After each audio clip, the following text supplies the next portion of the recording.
No.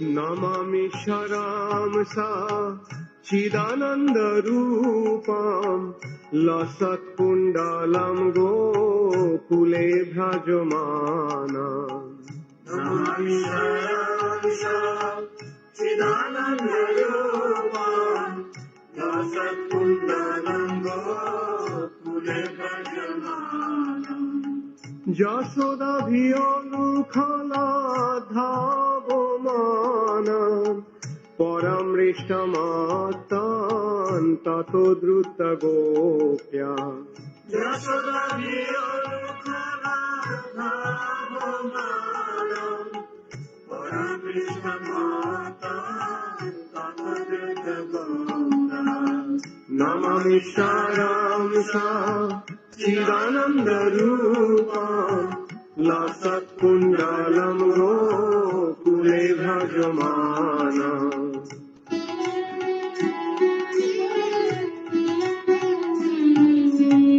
Rudantam Muhurnetram Jugmam Mrijantam Karam Bhoja Jugmena Shatanka Netram Rudantam Muhurnetram Jugmam Mrijantam Karam Bhoja Jugmena Shatanka Netram Muhushashokam Potri Rekhanko Kantra Sthitagraiva Damodaram Bhakti Badham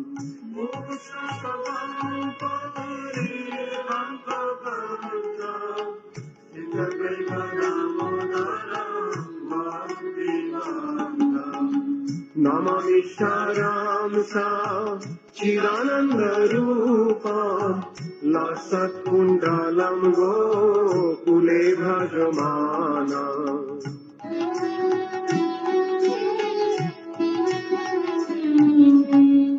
Iti Driksha Leelabhirananda Kunde Shadhosang Nimajjantam Akhapayantam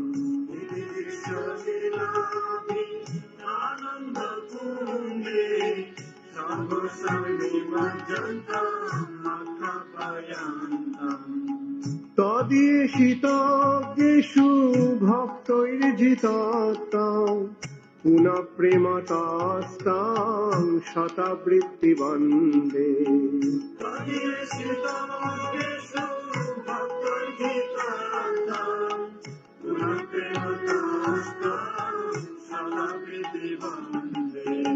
Namami Sharamsa Chidananda Rupam Lasat Kundalam Gokule Bhrajamanam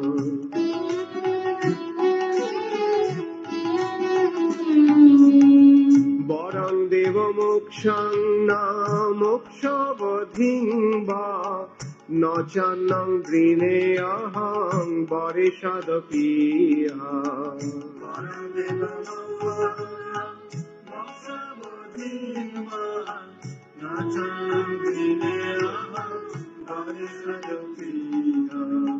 Idante Gopurnatha Gopala Bala Shadame Mana Shavirastang Kimanai Idante Gopurnatha Gopala Bala Shadame Mana Shavirastang Kimanai Namami Sharamsa Chidananda Rupam Lasat Kundalam Gokule Bhrajamanam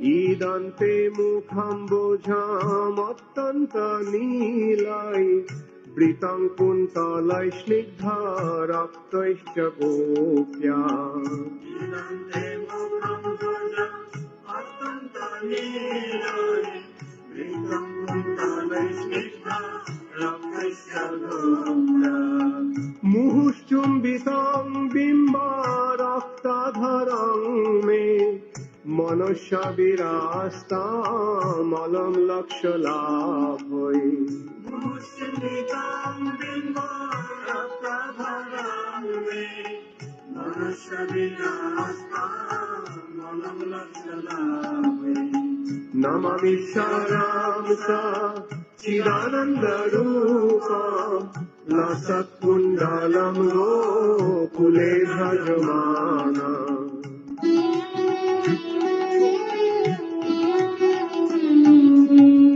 নমো দেব দামোদরায় অনন্ত বিষ্ণু প্রসীদ প্রভু দুঃখ জলাভিমগ্না নমো দেব দামোদর অনন্ত বিষ্ণু প্রসীদ প্রভু দুঃখ জলভিমগ্ন কৃপা দৃষ্টি বৃষ্টাতি দিনাং বাতানু গৃহাণে সমামগ্রামেদ্ধক্ষি দৃশ্য বিপদৃষ্টি দৃশ্যতি দিনং ভক্তানো বিহানে সমামগ্র মেধক্ষি দৃশ্য নমামি serum সা চিদানন্দরূপম লসৎকুণ্ডলম গোকুলে ভজমানা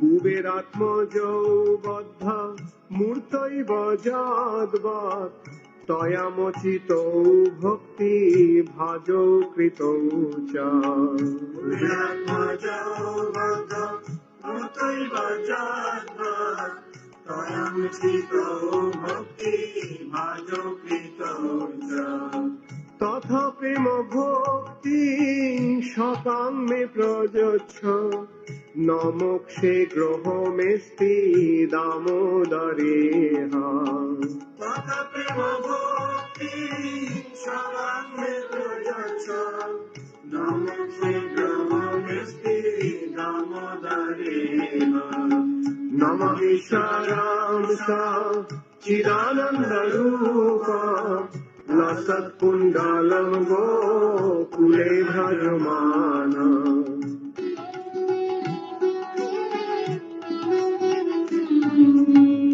নমস্তেস্তু দামনে স্ফুরদীপ্তিধামনে তদীয়োদরায়থ বিশ্বস্য ধামনে নমস্তে সুধামে সুরভিতিধামে তদিয়োদায়াথ বিশ্বস্যধামে নমো রাধিকায় তদীয় প্রিয়ায় নমো অনন্ত লীলায় দেবায় তুভ্যাম নমো রাধিকায় তদিয়প্রিয়ায় নমো লীলায় দেবায় তুভ্যাম নমামি সারাম সা চিদানন্দরূপম লসৎকুণ্ডলম গোকুলে ভজমানা নমামি সারাম সা চিদানন্দরূপম লসৎকুণ্ডলম গোকুলে ভজমানা নমামি সারাম সা চিদানন্দরূপম লসৎকুণ্ডলম গোকুলে ভজমানা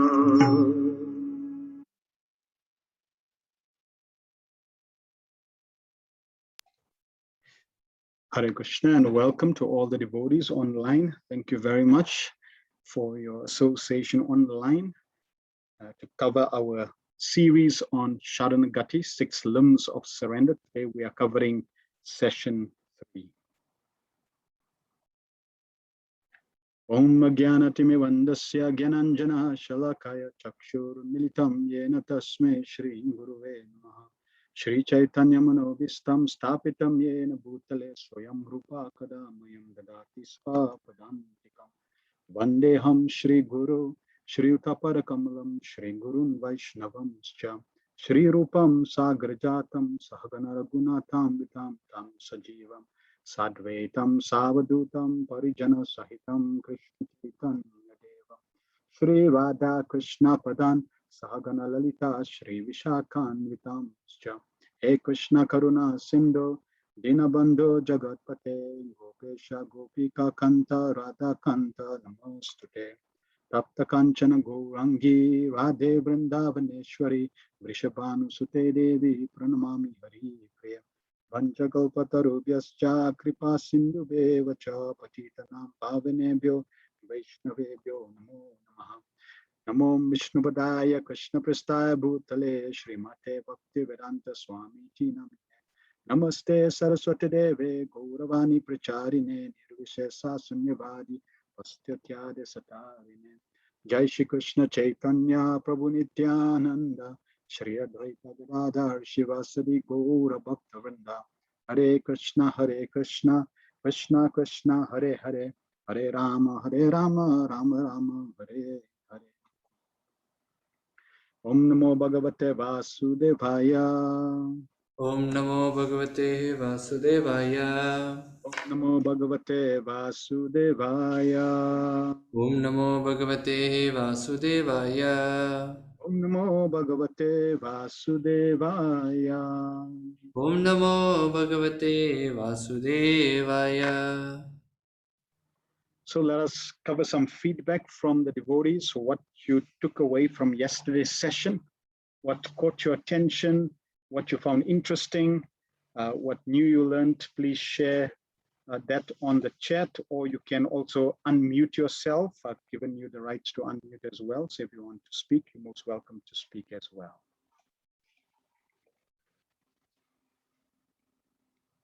So what really caught your attention from yesterday's session? Prabhu, if I can maybe go ahead. Sure.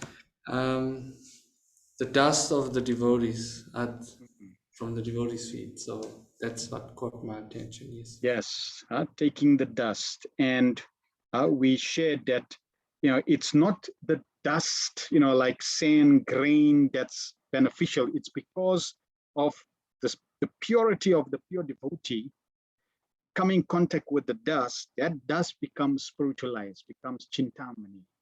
And when you take that dust is very conducive for devotion. Right? So it's the Chintamani touchstone of the lotus feet of the pure devotees that really transform the dust. Therefore, that dust is very, very auspicious. Mother Archana Siddhi says, when we desire the Lord, will make all arrangements. Yes. Therefore, Prabhupada makes the point in his Bhaktivedanta purports. If you want to go back to Godhead, you only need desire. That's all. And the stronger your desire, the quicker you go back to Godhead. When you have lobha, greed, intense desire, you can get, that's the qualification. Rupa Goswami says that's the only qualification, intense greed, lobha, for getting pure devotion. So, and how do we get that? Association with those that have that. Vidura Prabhu says, surrender does not meet exploitation. Yes, in spiritual life, surrender, there is absolutely no room for exploitation. And in the conditional stage in the material world, aspiring servants may exploit, but not on the absolute platform, not in the spiritual world. In the spiritual world, there is no exploitation. The spiritual world and the material world are diametrically opposed. So what is in the spiritual world is diametrically reflected in the material world. There is pure love in the spiritual world, and there's pure exploitation in the material world. Any others? Mother Ratna Lekha Gopi says, devotional service must be done with emotion and love. Yes, so there's the activity, and then there's the emotion. Both need to be there. Just activity alone is not good enough. Krishna is not pleased with that. Rasraj Prabhu, you want to say? Hare Krishna, Prabhu. Krishna? So I was reminded of the verse that we covered in chapter 2 of Srimad Bhagavatam, Shushrushu Shraddhanasya Vasudeva Katharuchi Yes. Shan Mahat Sevaya Puviprapunya Tidavinda Sevanat, that by serving those devotees who are free from vices, great service is done, and it won't change the taste for hearing. Very good. Yes. By service to the Mahatmas, we get a taste. And that's that taste, that's that emotion. We are emotionally engaged. It's interesting how we become emotionally engaged when people criticize us. So when people criticize, you get emotionally engaged. So like that, with Krishna's service, we have to be emotionally engaged. Madhachana says, love is action with the heart. Yes. Mother Karna Radhika Devi Dasi says, association in person is better than online, but online association is better than none. Very true. Very true. Yes. And just see, Srila Prabhupada and Srila Bhaktisiddhanta Maharaj, they definitely had foresight. They knew what's going to come. But they didn't say, he didn't respond to his Guru. When his Guru Maharaj said, when you get money, please print books. He didn't say, Guru Maharaj, there's no need for printing books. The internet is going to be there. The mobile is going to be there. USB is going to be there. There's no need for printing books. He didn't say that. In fact, Srila Prabhupada spent gallons and gallons of blood, hours sacrifice to give us books. Why? Because in future, there may not be an internet, but at least there will be the books. So that's the beauty, that the books, even if there's no online, we have the books. That's the beauty. Okay, good.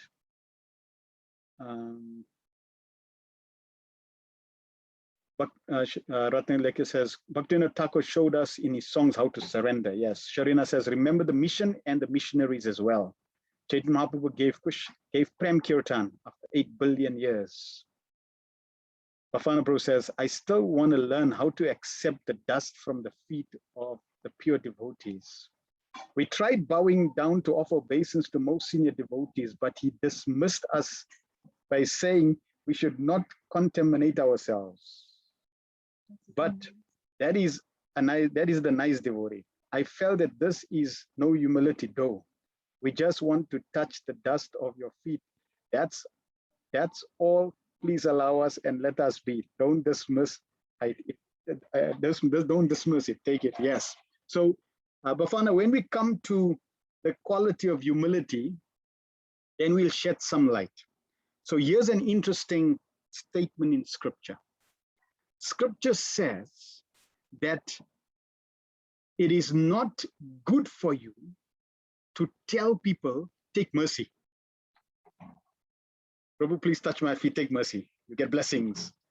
Take my remnants. No, that's dangerous. Why? Because that shows you don't have humility. Right? You are saying, I am qualified, take mercy from me. So it's an interesting balance, and it's inconceivable to appreciate and understand. So don't try to understand. You can steal the dust, but the pure devotees may not allow you to take the dust. Srila Prabhupada and his servants would generally stop people from taking the dust. One time, His Holiness Radhana Swami, when he joined, and there was 10,000 people in the audience. He came, long-haired, like a yogi. He came at the back, and Prabhupada told one servant, told Gurudas on the stage, see that devotee? 10,000 devotees in the audience. Prabhupada spotted this new devotee. He said, go call him, tell him must come sit on the stage.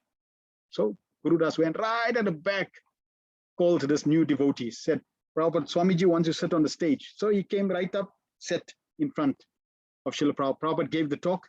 As soon as Prabhupada finished, this new devotee wanted to touch Prabhupada's feet, and the servant stopped him.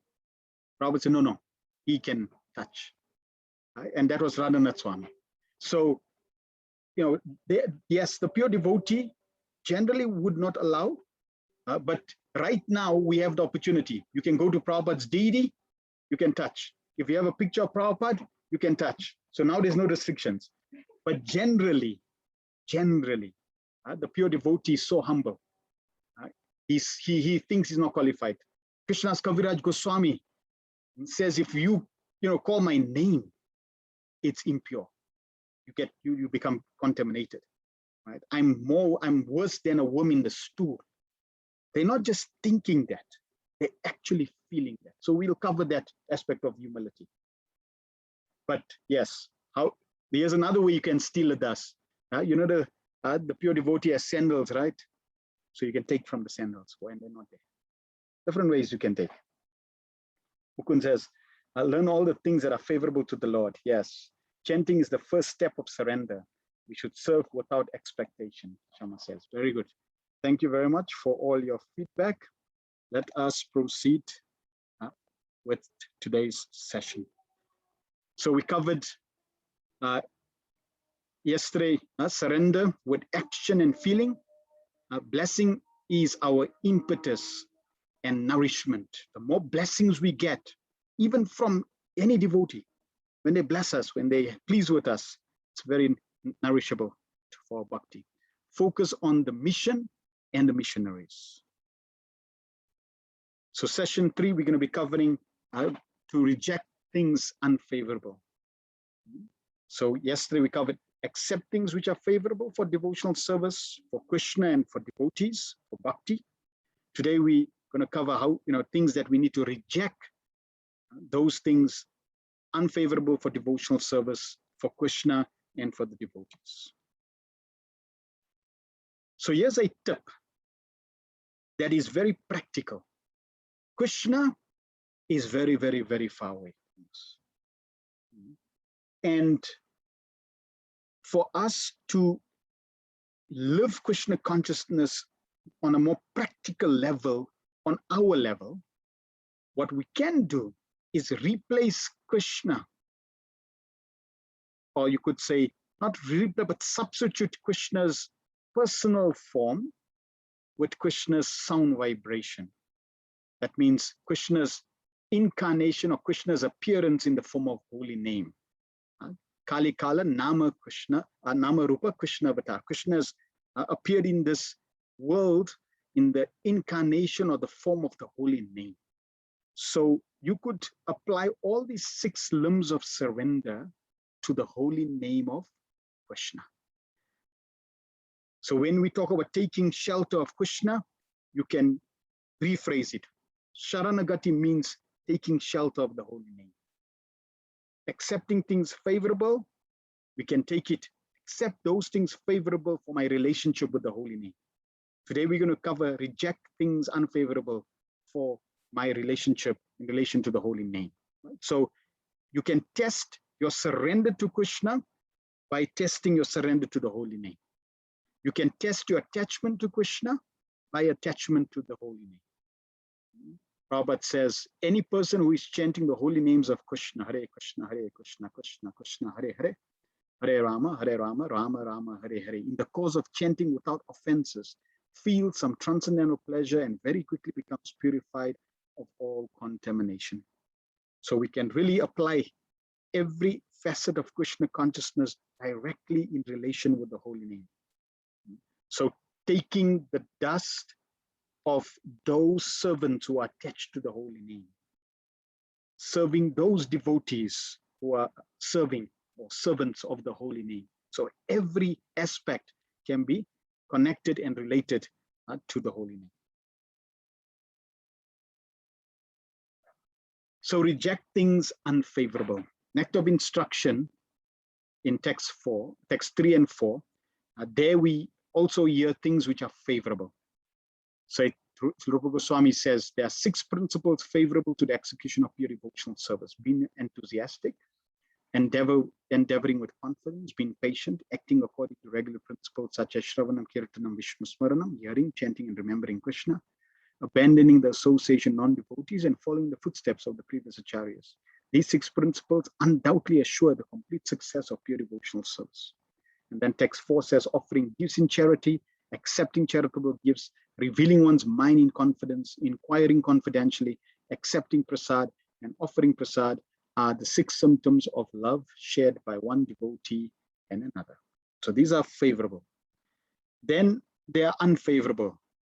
In text 2, one's devotional service is spoiled when he becomes too entangled in the following 6 activities: eating more than necessary or collecting more funds than required, over endeavoring for mundane things that are very difficult to obtain, talking unnecessarily about mundane subject matters, practicing the scriptural rules and regulations only for the sake of following them and not for the sake of spiritual advancement, or rejecting the rules and regulations of scripture and working independently or whimsically, associating with worldly minded persons who are not interested in Krishna consciousness and being greedy for mundane achievements. And we're not going to go into great detail on these ones. Prabhupada, I'll share a small excerpt of Prabhupada covering some of these.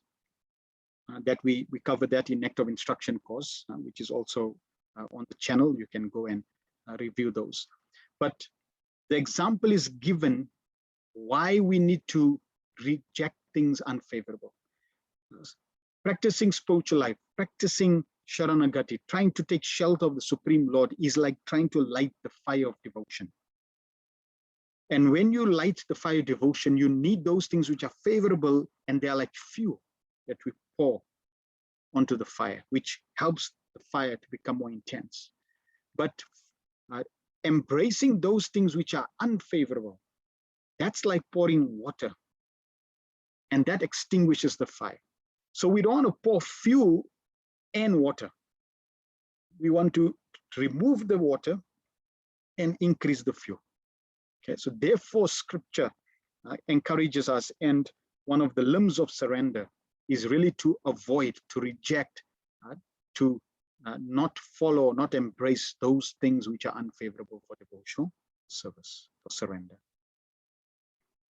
Prabhupada, in a lecture, Srimad Bhagavatam, Los Angeles, Prabhupada says, therefore, here it is said that those who are Krishna conscious, they must weigh, measure every moment, whether this moment has been spent without Krishna consciousness. This is the criterion. Avartya kalatvam. Chaitanya Charitamrita, Madhya Lila 23, 18 and 19. Nama Gane Sadaruchi. This is the test of advanced Krishna consciousness. Rupa Goswami gives Avartya kalatvam. Avartya kalatvam means whether my time has been spent uselessly. So one of the favorable items are use your time favorably in devotional service. One of the things that we should reject is don't waste. And you'll see this in Krishna consciousness, the do's and don'ts. Right? Things you have to follow, things you have to avoid. Fuel that you have to use, and things that you fuel that you should not use. Both sides will be there, because we want to expedite the process. One should be alert whether my time has been uselessly spent by talking nonsense. So how do you, one way of wasting time is to talk nonsense. In one kirtan, Prabhupada said, stop talking nonsense, chant Hare Krishna, right? Don't talk nonsense, chant Hare Krishna. So that's one way to waste time. So avoid wasting time by talking nonsense. In another place, Rupa Goswami says, this verse, text 2, Atyahara prayaschasya prajalponyamagrahas janasangaschaloyam cha sadvi bhakti vinashyati. Bhakti vinashyati. These things destroy bhakti. And what are they? By 6 kinds of activities, you will lose your holding in Krishna consciousness. See, it breaks the foundation, it cracks the foundation, right? And you lose your standing in Krishna consciousness. What is that? Atyahara, too much eating. Ahara means collection or eating. So either too much collection, our society, international society, we must collect thousands and thousands of dollars, but for spending it for Krishna, not for keeping in the bank. That is not our business. We must collect as much. Suppose for doing some business, we are constructing our temples in Vrindavan. We require 50 lakhs. That is required. But I shall not collect more than 50 lakhs, even 1 cent. That is Atyahara. Similarly, if your body can consume foodstuff 1 kilo or half a kilo, you can eat, but not even an ounce or even a what is called a grain more than that. That is atyahara. You eat. It is not forbidden to eat, but you must eat as much as you can digest very nicely, not more than that. This is against bhakti principle. Eating too much or collecting too much. Atyahara and prayasa. Prayasa means do something with extraordinary endeavor. So of course, we have to do something, but it is a general principle we shall accept. Suppose you are constructing a temple. It is, suppose $2 million are required, or say $50 million. If we cannot do that, we shall not attempt. That is prayasa, unnecessary endeavor, which is within your control, you should act. Atyahara prayasa. And prajalpa. Prajalpa means talking all nonsense. So suppose politics, what Mr. Nixon did yesterday, or what did he say? So what interest we have got in Mr. Nixon? We shall not waste our time talking about politics, that politics, this sociology, this cinema, this affair. No, we have nothing to do with that. This is called prajalpa, unnecessary talking. Talking means decreasing your duration of life. Talking. So why should you decrease your duration, your life unnecessary? Every moment you should utilize, whether it is used for Krishna. This is sadhana. This is sadhana practice. Unnecessary talking, unnecessary making enemies, unnecessarily. You are my subordinate. I am your master. Who is master? Everyone is subordinate to Krishna. Nobody is master. Why are you talking unnecessarily? So probably sharing these aspects which are unfavorable for our devotional service. And you will see that these aspects require guidance. That is why the first principle in devotional service is Guru Padashraya. One should surrender to the spiritual master who can then guide you, because each individual person is different. And therefore what may be atyahara for you may not be for somebody else. What may be overeating for you may not be for somebody else. And therefore one needs practical guidance according to individual. Now, I'll share few reasons why it is important to give up unfavorable attitudes and actions.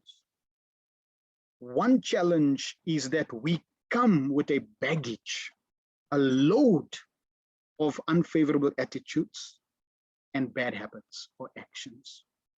And I'll share what we need to do in relation to that. Now consider the example of a hospital. In a hospital, you will find majority are sick patients. But you also find healthy human beings in a hospital, like the doctors and nurses. But the hospital means sick patients. Similarly, we have to understand that a spiritual society like Krishna consciousness movement means a hospital for sick patients.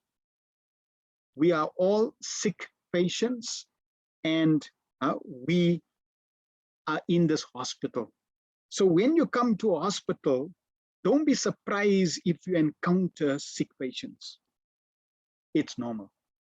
That also means when you come to a spiritual organization, don't be surprised if you encounter sick patients that have a bad attitude, that say nonsense things, they act in a nonsense way. It's normal because they are sick and they're in the right place to purify their life. Not every single person that comes into the hospital is perfectly healthy.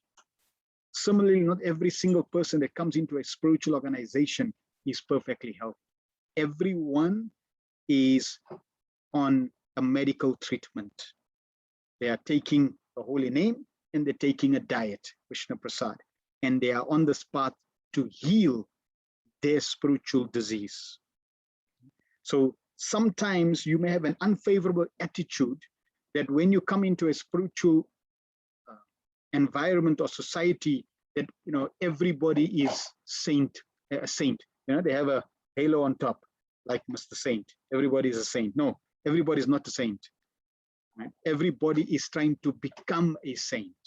We are aspiring servants. We are not servants. Sometimes people may say, oh, how can devotees act like that?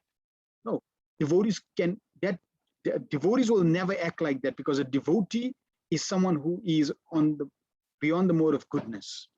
But an aspiring devotee, he's practicing, he's on the path of devotional service, and therefore he could act in unfavorable ways, and that is not to justify our unfavorable actions or attitudes, but it's revealing that yes, he's in the hospital, his symptoms are being shown, but if he carries on, if he sticks in the hospital, applying the process, he will become purified.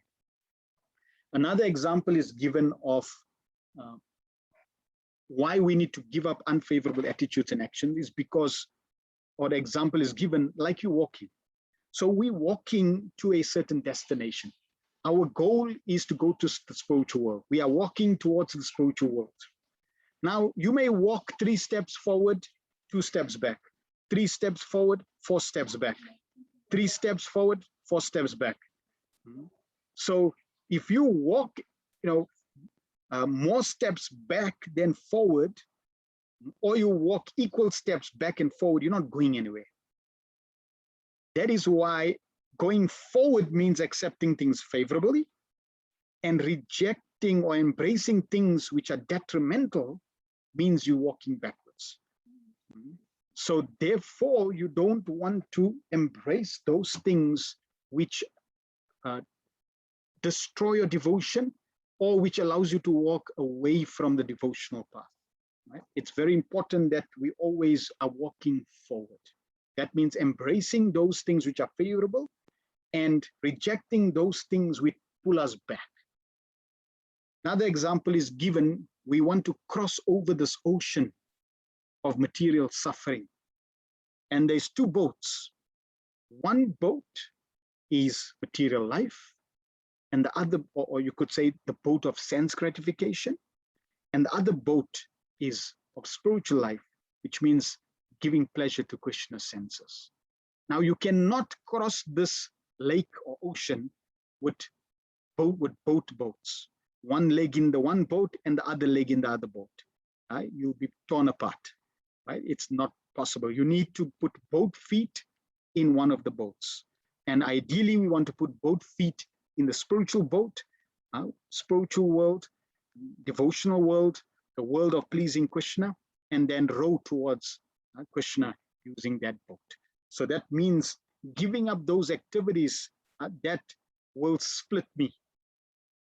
Sense gratification, activities which destroy devotion, activities of lust, of anger, greed, etc. All those activities need to be given up. Another example can be given. We have the seed of devotion that's planted in our heart by the spiritual master, by the devotees of the Lord. And that seed of devotion needs to be nourished, needs to be watered. But at the same time, there are lots of weeds. And if we don't remove the weeds, then those weeds will strangle our bhakti creeper and kill it. We don't want to plant weeds. We don't want to nourish the weeds. We want to uproot the weeds. So this is why the weeding process is very important in devotional service. Now, generally, if we focus on the positive activities of Krishna consciousness, that those positive activities of Krishna consciousness automatically remove the weeds. The power of the internal potency, the devotional potency, is that it destroys the weeds automatically. But at the same time, I don't want to intentionally sow weeds. I don't want to intentionally, knowing something is wrong, do that. That is dangerous for one's creed. Right?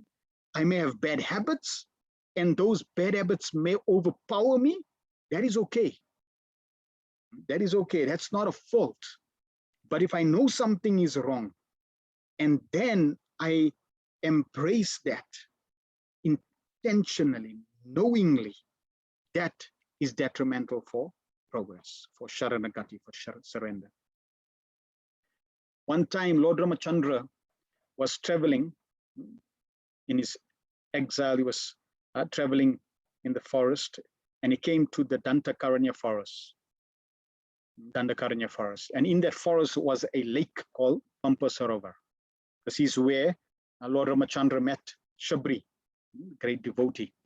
So the Lord was very, very thirsty, and he came to this pond, and he came to the bank of the pond to then drink some water. And he had his bow in his hand, so he put the bow down and took some water and drank the water.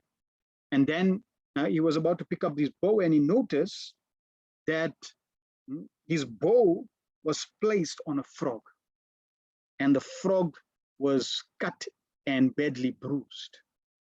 So he asked the frog, "My dear frog, why didn't you, give me a warning that I'm placing my bow on you? I've given you a big throat to croak, make a big noise.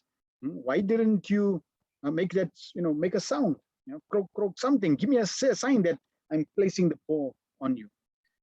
And the frog replied that, every day, whenever I'm in difficulty, I pray to my worshipful Lord, Lord Ram, to protect me.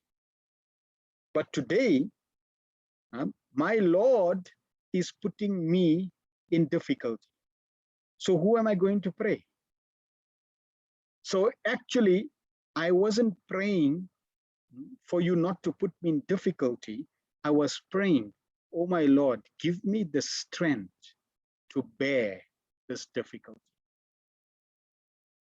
So from the frog, we can learn that we should not complain. We should avoid. One of the unfavorable things is complaining. Instead of complaining, we should pray to the Lord, "Please give me the strength to overcome the challenge." Not complain or blame, why is this challenge upon me?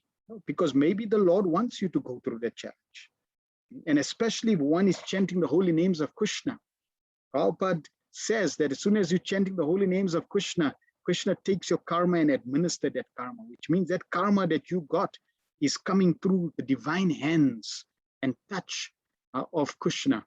Therefore, it is sanctioned by Krishna. So don't complain, rather embrace it with a prayerful mood to Krishna. "Please give me the strength to overcome the challenge."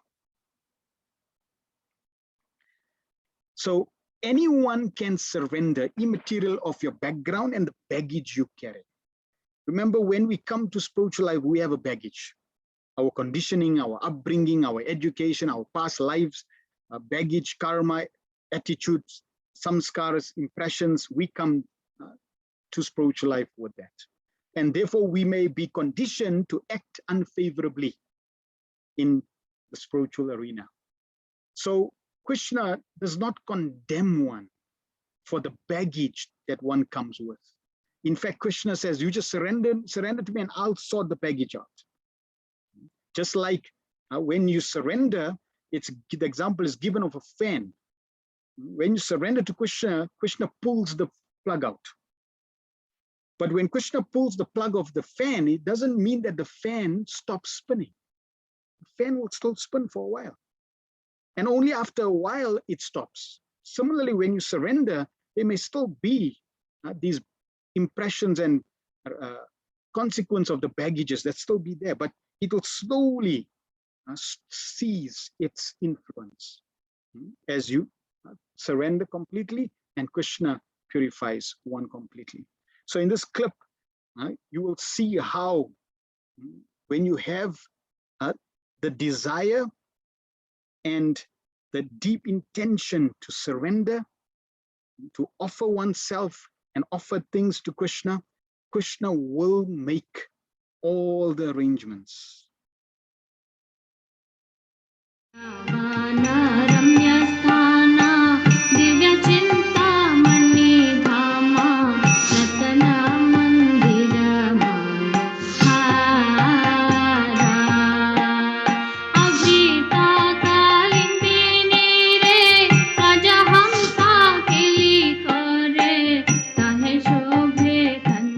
So Krishna's pastimes are also there. Even modern day, many devotees had experienced Krishna's presence there. So there was one Muslim person who was in a different place. So every day he used to go to pan shop to purchase pan.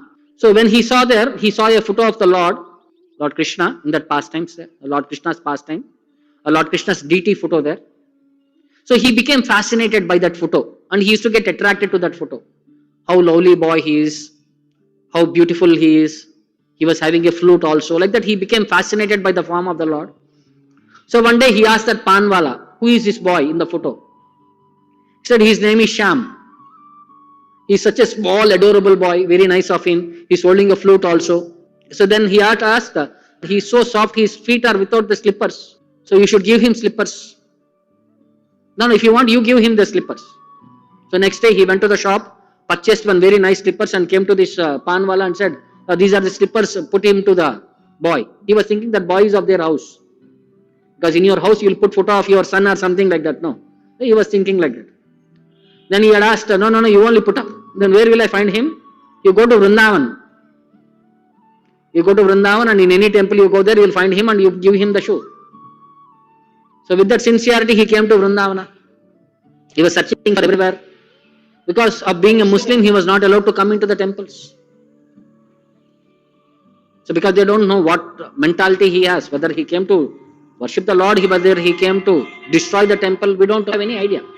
So they sent him out of the temple. So he was waiting outside the temple. He was sitting. So Lord, you are saying the Lord is inside. That anytime, sometime he will come out of the temple. No, then I'll catch him. Then I'll give him the slippers. The whole day he was waiting. Then evening over, night over, they closed the temple and went away. But still he was waiting there with patience. So at around night he heard some flute sound. Then he was looking everywhere. He could not find anywhere. Then suddenly he saw baby Krishna sitting at his lap.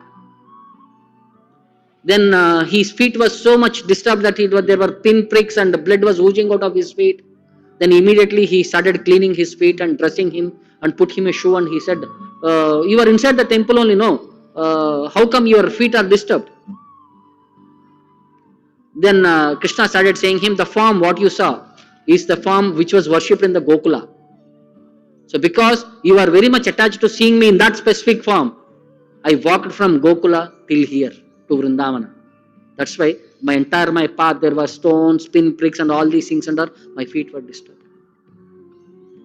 So in that way, by being blessed by the Lord, this Muslim person became a great devotee. Then he offered various prayers. And he became a firm devotee of the Lord who stayed in Vrindavana and spent his rest of the life by singing the glories of the Lord. So somehow or other getting connected to the Lord is the point what is being communicated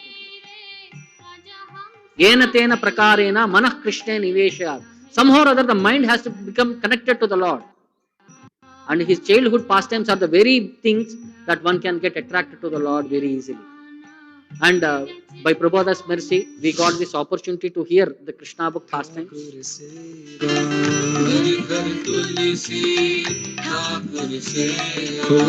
घर घर तुलसी ठाकुर सेवा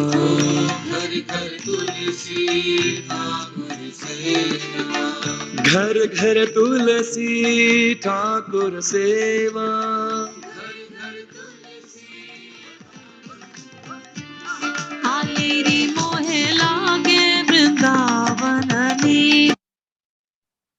So we can see from that clip that even if one is in a Muslim family coming with that baggage, because he had the desire to serve the Lord, then all his background, all his past was irrelevant. So we may have many bad habits. You should not focus on your bad habits. Focus on the positive. Focus on your intense desire to serve and please Krishna. One time in one gathering, one new person asked me, we're talking about practice of devotional service, and he asked me, he said, I'm attached to smoking. So does that mean I need to give up smoking? So I told him, I said, no. I told him, no.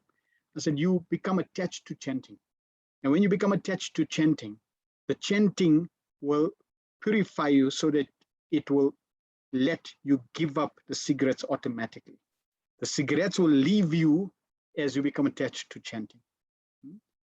If you know you have certain bad habits and you can easily give up those bad habits, then that is very, very conducive.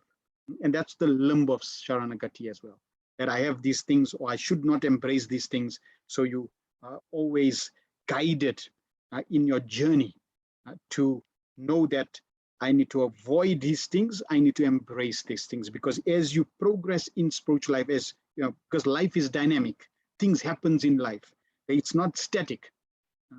The material world, every single day, things are happening and you have choices. So you want to choose activities, elements, aspects in your life that is favorable and avoid things that are unfavorable. So now we're going to go through Srila Bhaktivinoda Thakur's songs. There's 4 songs that cover rejecting bhakti pratikul, rejecting to those things that are unfavorable. So we'll go through the songs, just share 1 or 2 points, and then we'll expand a little further. So in the first song, this material creation of yours, O Keshava, is most strange. I have roamed throughout the forest of this universe in consequence of my selfish acts, and I have beheld many strange and curious sights. Forgetfulness of your lotus feet has brought on anguish and grief as I burn in this fire of misery. My would-be saviors, Kapila, Gautama, Kanada, Jainami, and Buddha, come running to my aid. Each expounds his particular view, dangling various pleasures and liberation as bait in their philosophical traps. They are all cheaters, averse to your devotional service, and thus fatally dangerous. They are magnets of karma, dhyana, and yoga who specializes in opinions and proofs for cheating the materially inclined. Bhaktivinoda Thakur considering refuge at the feet of the Vaishnavas as essential, pays his respect to these cheating philosophers from afar. There's a quote here: Krishna has his own inconceivable ways for bringing a living entity back to his lotus feet. And that means some people need to be cheated to learn a lesson, then so be it. Second song, I vow to abandon without compromise all actions contrary to your devotional service. I will keep company with no one opposed to devotional service, nor even look at a face of a person inimical towards Lord Gauranga. I shall never reside at a place unfavorable for devotional practices, and may I never take pleasure in non-devotional works. I will read no book opposed to pure devotion, nor listen to any explanation which disagrees with pure devotional principles. I will never regard as sacred any place where Lord Gauranga is rejected. Any knowledge hindering pure devotional service I'll consider worthless. Any season which poses obstacles in the execution of devotional service shall find no favor with me. I will consider all relatives or family members averse to pure devotional service or pure devotion as strangers. I will abandon all desires that hinder devotion and never accept food offered to me by non-devotee atheists. I vow to promptly shun whatever I know to contradict pure devotion. This I strongly promise. Bhaktivinoda Thakur, Bhaktivinoda, falling at the feet of the Lord, begs for the strength to give up all obstacles to pure devotion. So that last sentence is key. There may be so many things that may distract us, may weaken our devotion. We need to pray to the Lord for strength. Faith is trusting Krishna even when you don't understand his plan. Third song. Both the monist philosophers and those bewildered by worldly affairs live in vain, for both are devoid of devotion to you.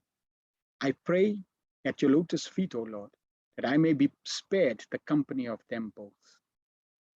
Yet of the two, the worldly man is better. I ask never to have the company of Mayavadis. When the worldly man enters into the company of saintly persons, within his heart he has become inspired by pure devotion through the mercy of those devotees.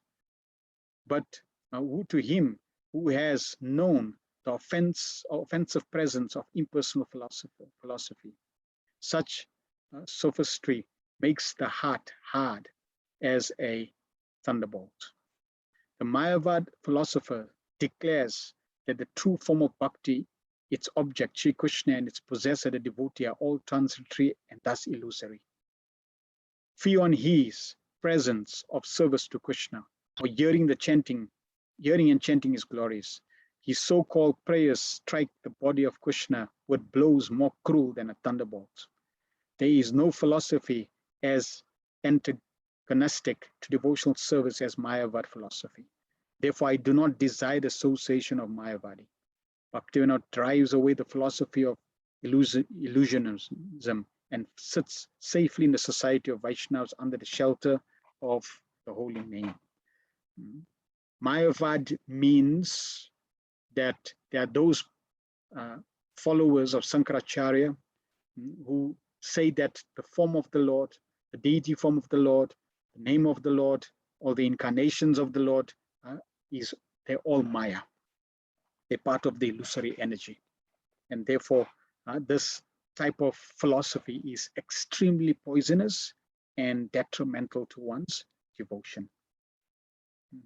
The quote here says, "Relax, my dear, every situation is bringing you closer to me."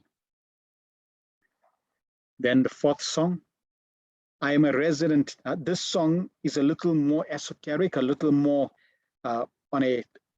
it's practically on a transcendental level. So we may not relate to it, but as you advance, you will find at different stages, those things which are unfavorable changes. What was unfavorable on the lower level is now history, you could say. It's normal, it's part of life. You don't need to avoid it because you're really not interested. And then you now at another level, and there may be unfavorable events or activities there. Then you progress higher. Now this is on the spiritual plan. I am a resident of Swananda Sukhada Kunj and a maidservant of the lotus feet of Radhika and Madhava. At the union of the divine couple, I rejoice, and in their separation, I die in anguish. I never look at the place where Chandravali and a friend stay. Wherever I see such a place, it reminds me of Chandravali's gopi friend, Sabya. I feel pain in my heart when I catch the sight of Chandravali's girlfriends, for they are opposed to Radha. Chandravali wants to take away Radha's Lord Hari, thus covering the groves of Radhika with darkness of gloom. I never look at the face of those who are opposed to Sri Radha and Govinda's joyous union, nor do I find any pleasure in conversing with those who are opposed to Radha. Bhaktivinoda has enthusiastically entrusted his soul to the lotus feet of Srimati Radhavani. And the quote here says, whatever your problem, don't mess with it. Rehearse it and just hand it over to Lord Krishna. He will reverse it.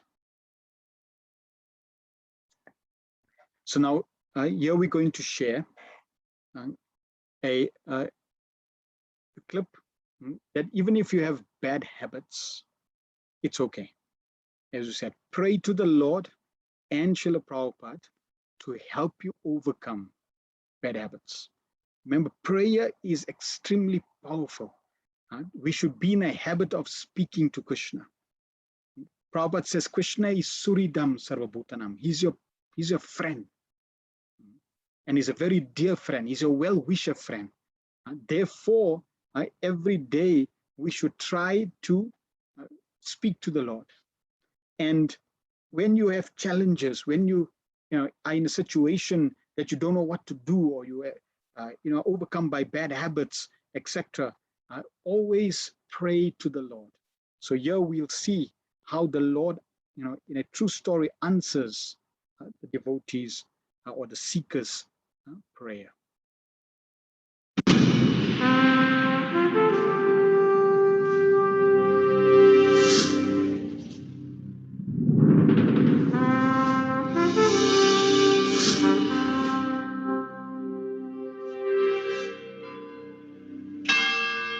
So there was one boy who was around 20 years old. who had experienced, who had tried all the other formats. He was in Australia. So he went to different philosophies that were available at that time.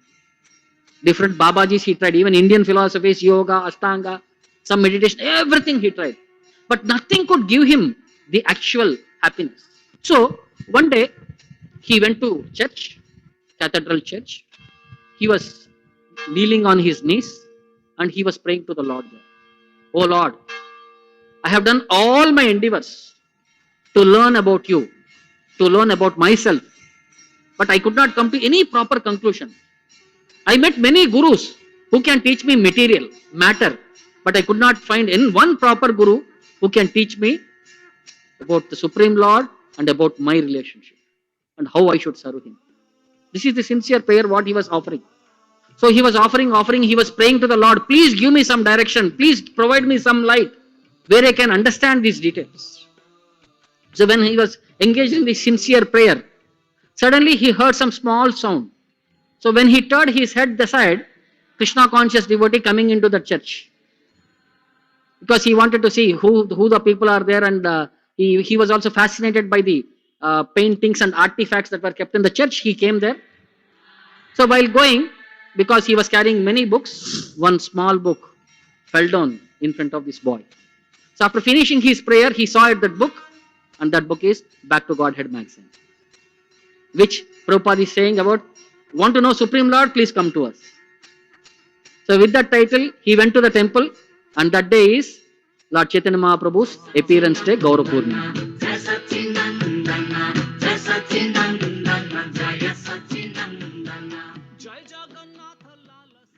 So as soon as he went to the temple, there were a drama being played.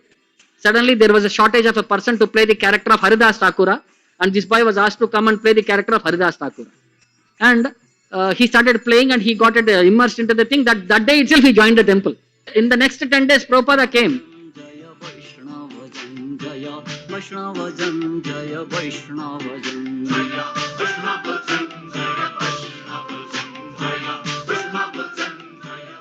And when he went to airport, when he saw Prabhupada, then he understood how the prayer what he had offered in the church has become. So he's saying, he doesn't know who is Krishna, he doesn't know who is Guru. But that sincere prayer what he had offered at his heart had given him an opportunity to associate. And he is still continuing the service for last 40 years. 1972, he met Prabhupada, and still they're all engaged in it. Jaya Vaishnavam, Jaya Vaishnavam, Jaya Vaishnavam, Jaya Vaishnavam, Jaya Vaishnavam. So by the power of the Lord and his pure devotee, whatever obstacles we may have, rest assured those obstacles can be overcome and can be removed. So we're going to go through the song of Srila Bhaktivinoda Thakur, sung by Srila Bhakti Charumaj.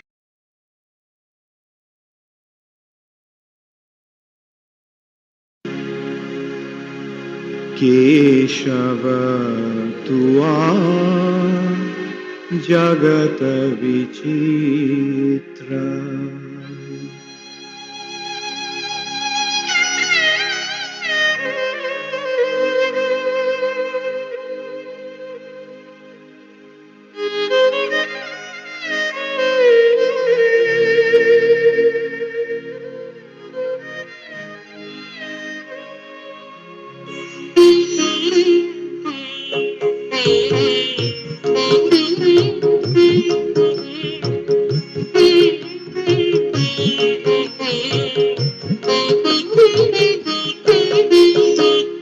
करम विपाके भवन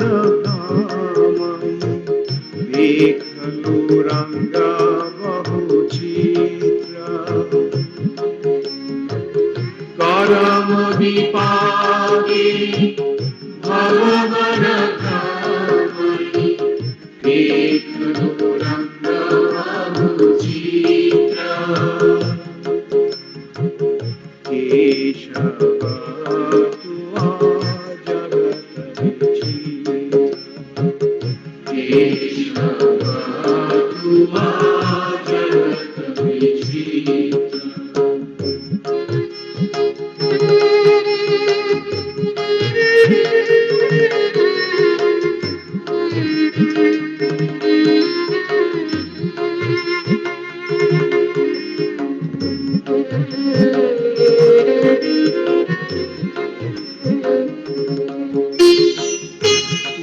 पद विस्मृति आमर जंत्रणा देश गहने दही जाई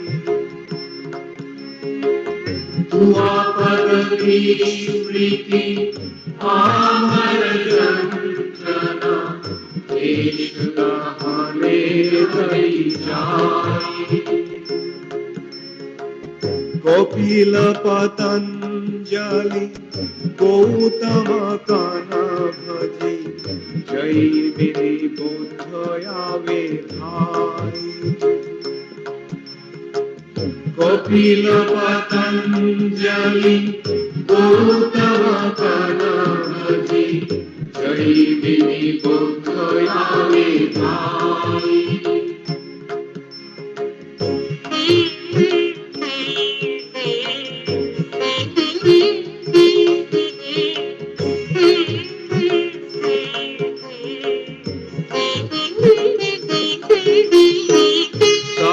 कोई निज माते मुक्ति मुक्ति जाचत पातई नाना विध फाद तब कोई निज माते मुक्ति मुक्ति जाचत पातई नाना विध फाद सो सब वंचक तुआ भक्ति बहिर्मुख घटावे विषम परमाद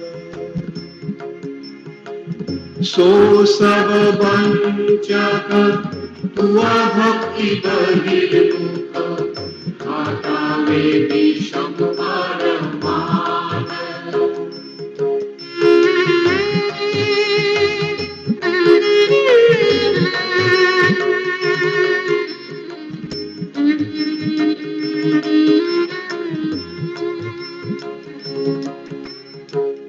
वही मुख वंचने भट सो साबु निरमिल विविध पसार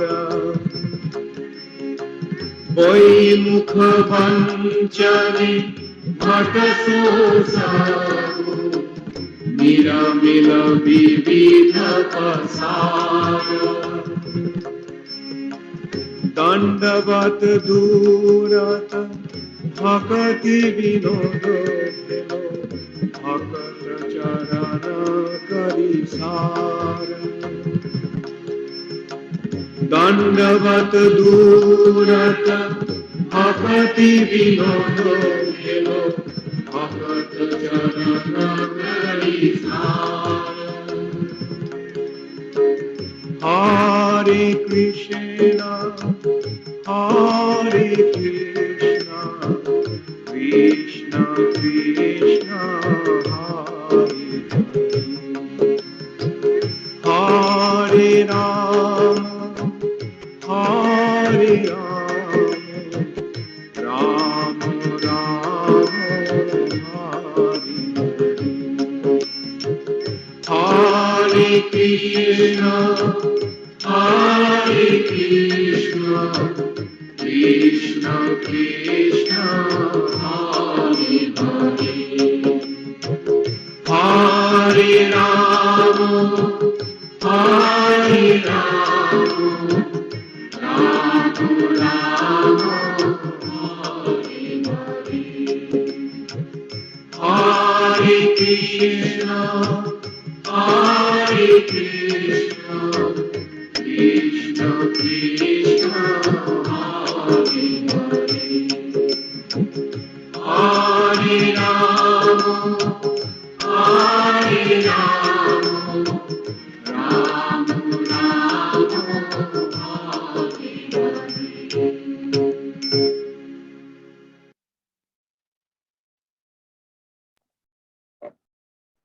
So in this song, Srila Bhaktivinoda Thakur says, "O Keshava, this material world, material creation of yours is most strange. I have roamed throughout the forest of this universe in consequence of my selfish acts, and I have beheld many curious sights." So Srila Bhaktivinoda Thakur is revealing the nature of this material world and the conditioned soul. He's putting himself as a conditioned soul and revealing the reality that due to selfish acts, we are self-centered, we are interested in our own ideas, our own agendas, our own sense gratification, even though we may, in the name of love, tell people, I love you, I'm interested in you, but really, if one really looks at it deeply, the bottom line is your sense gratification. Everything you do is about you, not really about others in the material world.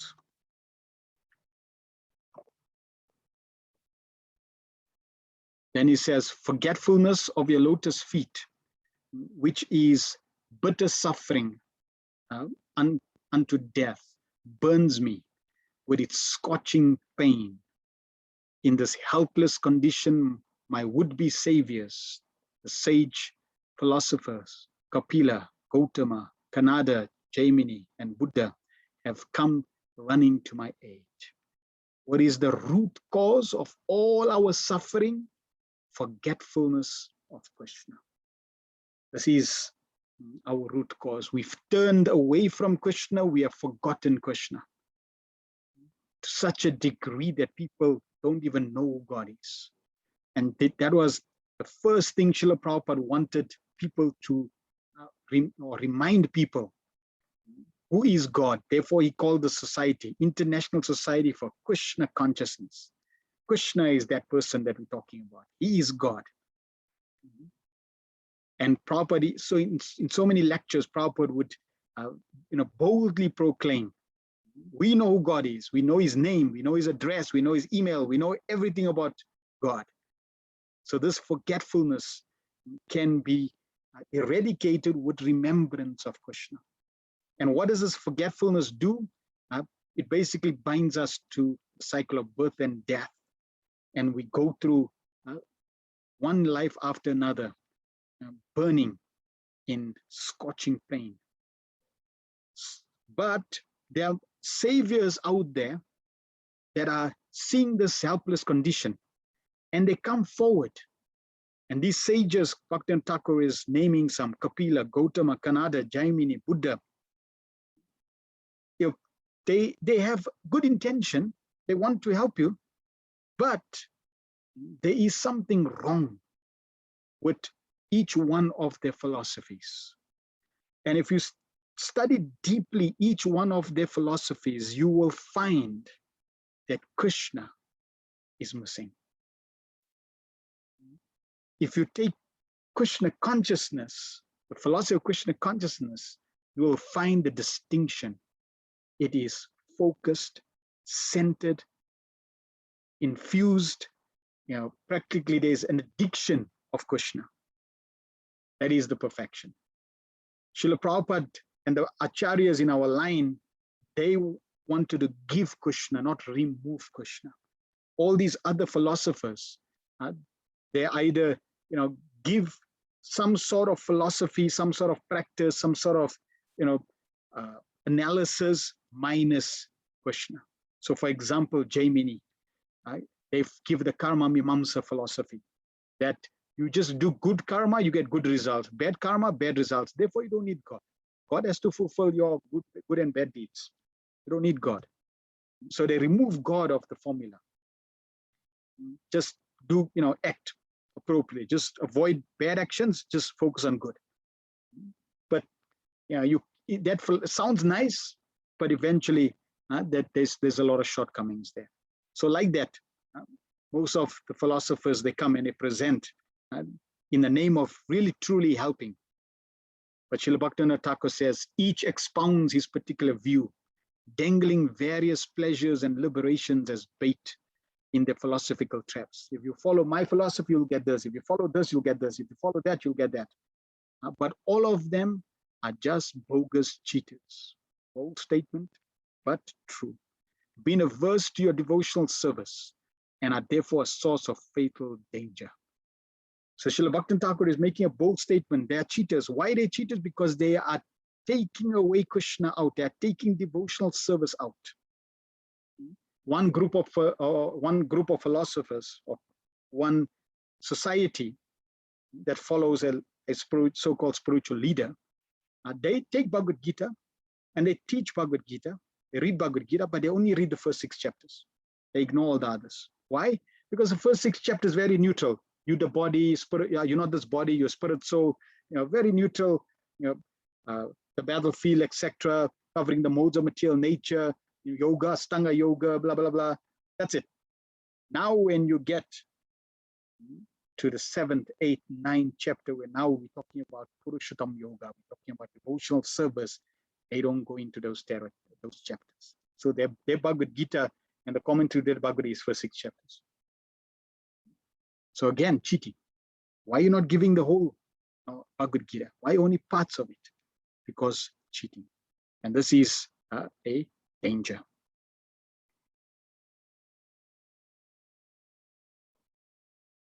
So in relation to these different types of cheaters that are there, Bhaktivinoda Thakur is calling them, we find that there are many devotees, I myself included.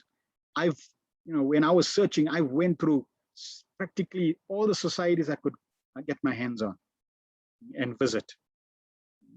I visited so many of the societies, studied their philosophy, asked them questions.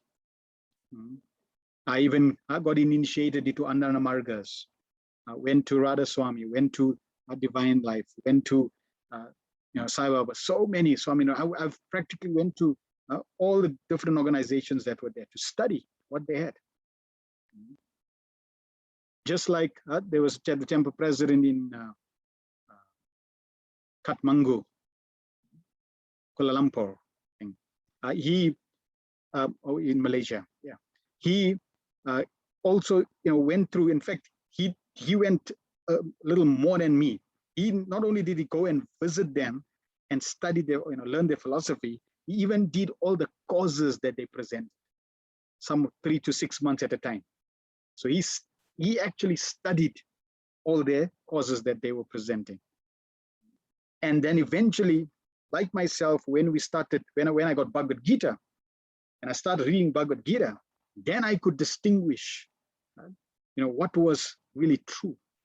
And Prabhupada also gave a perspective to why the other philosophies have so many shortcomings. So Srila Bhaktivinoda Thakur, he is not just saying this whimsically, right? It is very, very solidly and philosophically founded. And in his life, he had encountered one so-called imposter who was claiming to be Vishnu. He had mystic powers, and he was very, very powerful. In fact, he claimed to be Vishnu, and he had 2 other associates that claimed to be Brahma and Shiva. And we're going to show you a clip of this true life situation that Srila Bhaktivinoda Thakur had to defeat this imposter, which happened 183 years ago.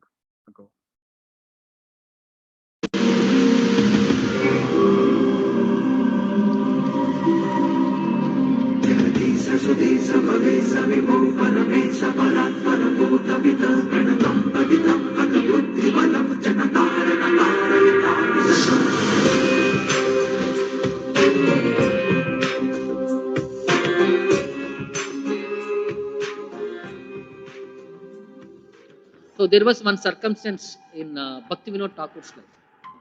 You have heard of the story of Vaishakhi Sen. He's a tantric, a mystic yogi, who was able to do many miracles because of his mystic yoga. He used to enact that he is the God, he is Mahavishnu. They have forged the scriptures saying that very soon there will be an incarnation of the Lord, and he will clean up this whole world. They propagated among people, that he is Mahavishnu. In a jungle, he made a small temple, and he himself is being worshipped there. People used to come by showing his miracles, all these things and all. People used to become fascinated. He used to sit erectly, and in front of him there will be fire. He'll be bending into the fire. After some time, he will be getting out without nothing, no burns or anything. Like that, he used to do some miracles. People who become fascinated by these simple magic tricks and all, they become gullible. These people, when he started doing Maharasa, all the women, when they went there, he started sexually abusing them.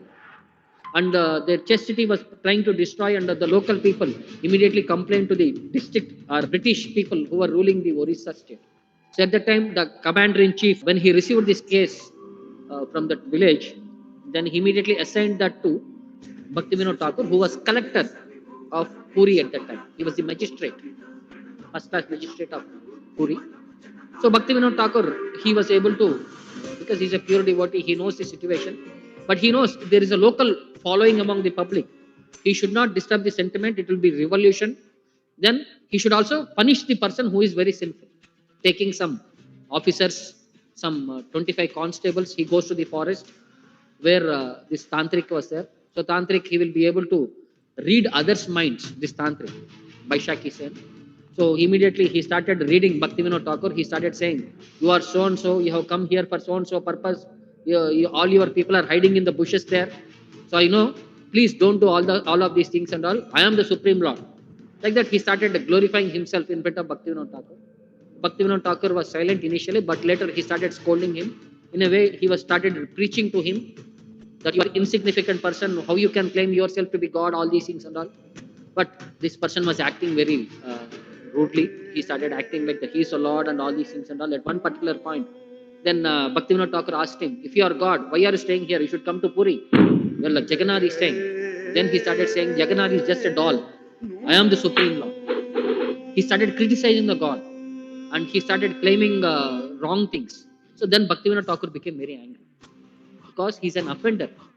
One thing is you are defaming the Lord, and second thing is you are trying to imitate the Lord. Both are very wrong perspectives and disturbing the social culture. And he declared, "Very soon I am going to kill all these Europeans. I am going to make this India free from this European culture. Because you are a very great person, then I'll give you a very good post." He's like alluring Bhaktivinoda Thakur. So Bhaktivinoda Thakur was also very strongly preaching to him. So in the meantime, he thought, Bhaktivinoda Thakur thought, let us watch him for some time. So Bhaktivinoda Thakur was visiting local villages, and he was understanding from them what problem they had. So some intelligent people were explaining what the problem is, that this person is trying to take over their families, destroying the culture, making people foolish and sentimental. And after accumulating all the facts and figures, Bhaktivinoda Thakur decided, yes, this person is to be punishable. So he went to the Baishaki Sen and he started ordering that it is time now, you have to come to Puri, you have to be prosecuted. Then Baishaki Sen became very angry and he started abusing and he started resisting. He said, I'll see how you can move me out of here. Then all his people, all his supporters, they were all making like barricades, stopping, trying to stop police to come enter. They started attacking policemen, all these things and all. So Bhaktivinoda Thakur also came with 100 battalion armed with weapons and all, so that any resistance they have to be curbed down. So in the meantime, Bhaktivinoda Thakur was trying to preach him, to give him, sensitize him that what is the human form of life and how one has to become benefited. Don't waste running behind these magic powers and fooling people and wasting your endeavor in this life. If you give good instruction to a foolish person, he only becomes angry. All the people started following him, and Bhaktivinoda Thakur was started writing the judgment in the bullock cart itself, stating all the facts and all. The yogi wanted to show his powers. He said, "You think you are supreme? No. No, you go home. You see what devastation I have done at your home." So when Bhaktivinoda Thakur went home, his daughter was severely sick. So much so that nobody could understand what the reasons are. So many doctors had come, many people had come and checked, but they were not able to identify. So wife was very pleading. She said, "Please leave that person. Let us get rid of this case. See our family, how they are being disturbed." Bhaktivinoda Thakur says, "Even if our entire family has to die, let us die. But that foolish person has to be punished.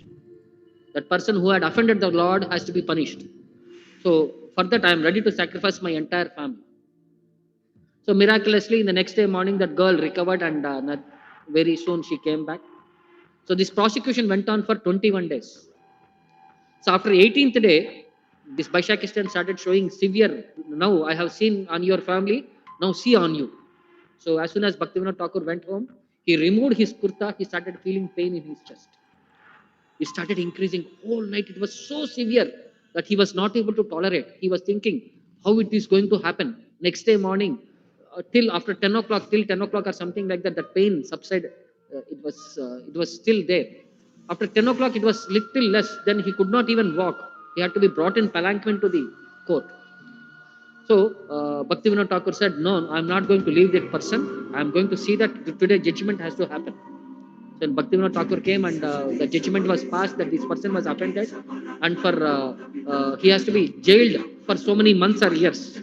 For 18 months of strict imprisonment, he was about to be taken into the jail. There was one district medical officer by name Dr. Walters. He also knew that yogis and all, generally they store their yogic power in some part of the body.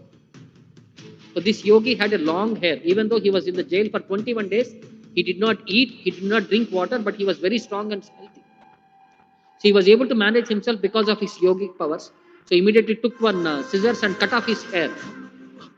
As soon as the hair was cut off, all his yogic powers have vanished then and there. He became such a lean person, he has fell down and he has to be carried in a stretcher, this yogi, because immediately he lost all his capacity and all. And when he was put in jail, in very few months, he committed suicide by eating poison, and he passed away because that yogic power is lost. So from this Acharya's pastimes and all, he was tested, but his determination that to execute the duty and punish the offenders, our commitment, how sincere we are, how committed we are, that is very important in devotion service.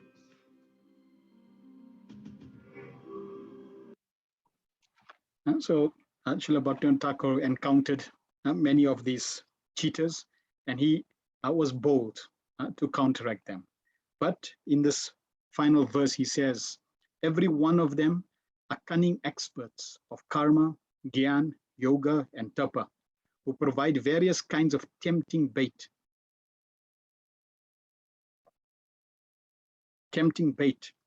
for cheating the souls who are averse to you. Having paid his respects to these cheating philosophers from afar, Bhaktivinoda takes refuge at the feet of your devotees as the essence of his life. So even though he's condemning them as cheaters, still he's paying respects from far, because Krishna makes or provides give these people the ability.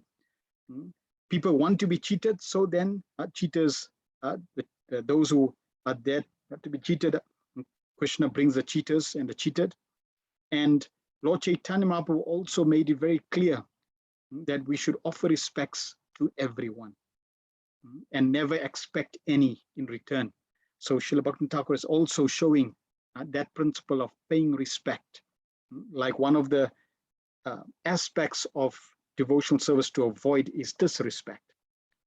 We should not be disrespectful. We should always be respectful. So even to people who are cheaters from afar, he is paying respects. Srila Prabhupada, in so many of his lectures, he keeps directing us through the right path. So here Srila Prabhupada is telling us what is the right path.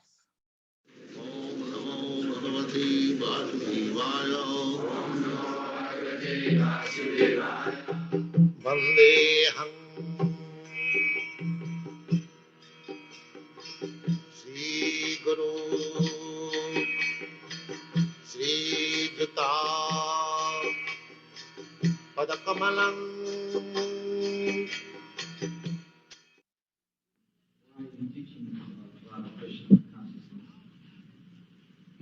Why are you teaching about Krishna consciousness? Because you have forgotten. That is your natural position. You have forgotten the service of Radha Krishna. Therefore, you have become the service of Maya. You are a servant of Maya, your senses. Therefore I am teaching that you are serving your senses. Now you turn your service to Radha and Krishna, you will be happy. Service you have to render. Either Radha Krishna or Maya, illusion, senses. Everybody is serving to the senses, is it not? But he is not satisfied. He cannot be satisfied. Therefore, I am giving them the right information that service you have to render. But instead of serving your senses, please serve Radha Krishna, then you'll be happy. Your position as servant remains the same, but I am offering a good service.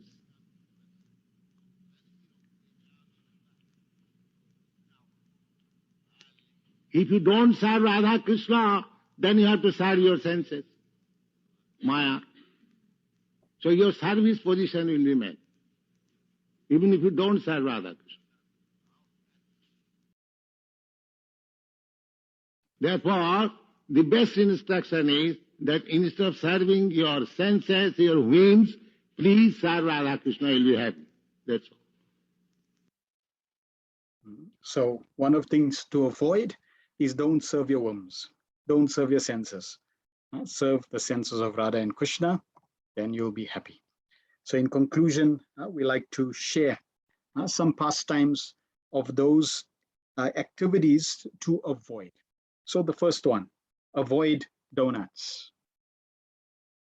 One time, Srila Prabhupada was, talking about prasad, and this was in the early days. So Prabhupada was going down a road in the car, and there was a donut shop on the street in America, New York. So Prabhupada was going past the donut shop, and he saw all the devotees who were eating donuts. Now the devotees, they were busy eating donuts, and they noticed Srila Prabhupada going past in the car. So what they did, they quickly ducked. They quickly bent. They sat down, thinking that Prabhupada wouldn't have saw them. But Prabhupada definitely saw them. So when they came back to the temple, Prabhupada, in the talk next morning, Srila Prabhupada is giving a talk, and he says, do not shop. We should not go to the do not shop. Now, it's not that we should not eat donuts or eat sumptuous foods. No, we should not eat food that's not offered for sacrifice. Why? Because Bhagavad Gita, Krishna says, one who eats food that's not offered verily eats only sin. So Prabhupada is telling them, don't eat sin. Because if you eat sin, you're going to suffer. That's like saying, let me suffer. And only a madman will say, let me suffer. And a sane man will say, I don't want suffering. So if you don't want suffering, then avoid putting anything in your mouth that's not offered first to Krishna. It's not prasad. And prasad means it's cooked by devotees of the Lord, practitioners of devotional service. Eating grains of materialists, because grains is a very powerful conductor of karma.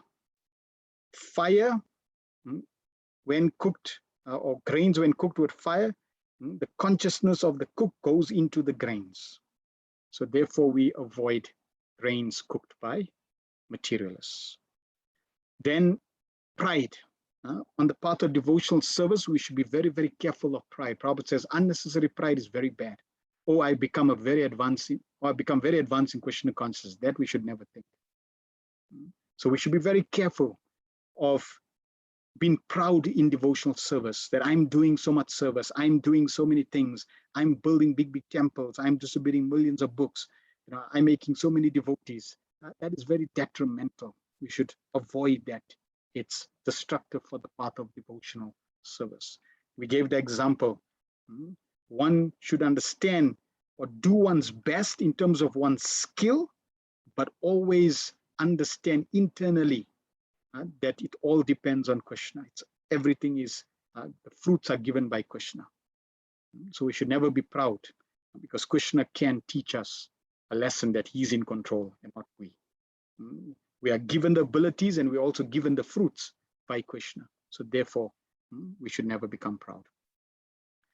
Then we should not speak like a hot chili with fire coming from the mouth. Krishna says in Bhagavad Gita, austerity of speech consists of speaking words that are truthful, pleasing, beneficial, and not agitating to others, and also in regularly reciting Vedic literatures. So we have to practice austerity of speech. There's a pastime of Krishna where Krishna tells Nanda Maharaj all the sweets that they were making for Diwali, and they offered for to the Narayan deity during Diwali. Krishna was saying, we should be selling these sweets. So then next day, Nanda Maharaj makes a whole sweet shop for Krishna, and Krishna begins to sell the sweets. And at one time, when the Lita comes, and there's she's telling Krishna, because Krishna obviously is asking for different prices from Radhavani, and long story, pastime. Then he tells Mother Lalita Saki says, Krishna, just tell us what the price is, take the money with one hand and give us the sweets with the other. So then Krishna says, you speaking like we're in a spice shop, like a masala shop. We're not in a masala shop, we're in a sweet shop, and it's Diwali. So if for Diwali, you make sweets, you sell sweets, you buy sweets, and you eat sweets, and you talk sweetly. So that was Krishna's sweet pastime. So we should try austerity of speech. What's favorable is truthful, pleasing, beneficial, not agitate to others, and regular reciting Vedic literatures. Okay? Avoid the converse. And then another aspect is offending devotees. Srimad Bhagavatam has many, many pastimes that illustrate the danger of this. We find the classic example of Maharaj Ambrish and Durvasa Muni. Durvasa Muni was very powerful sage. He could travel anywhere in the universe. And he came to the king. And the king was fasting for many days.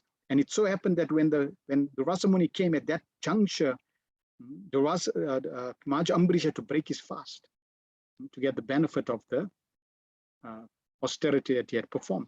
So then he asked the Brahmanas, what should I do? I need to break at a certain time. At the same time, I don't want to offend Durvasa Muni. So they said, no, you can have water, because water is considered breaking fast and not breaking fast. So he didn't whimsically follow, his own idea or desires. He asked the Brahmanas, and the Brahmanas gave him appropriate answer, and he didn't eat the feast. He just drank water. But when Durvasa Muni, after bathing, came and knew that by his mystic power that Durvasa Muni drank water, he became very upset. So upset that from his hair, he threw the hair on a piece on the ground and invoked this demon you see in the picture to kill Maharaj Ambrish. And Maharaj Ambrish was a great devotee, completely dedicated to serving Krishna in all different ways.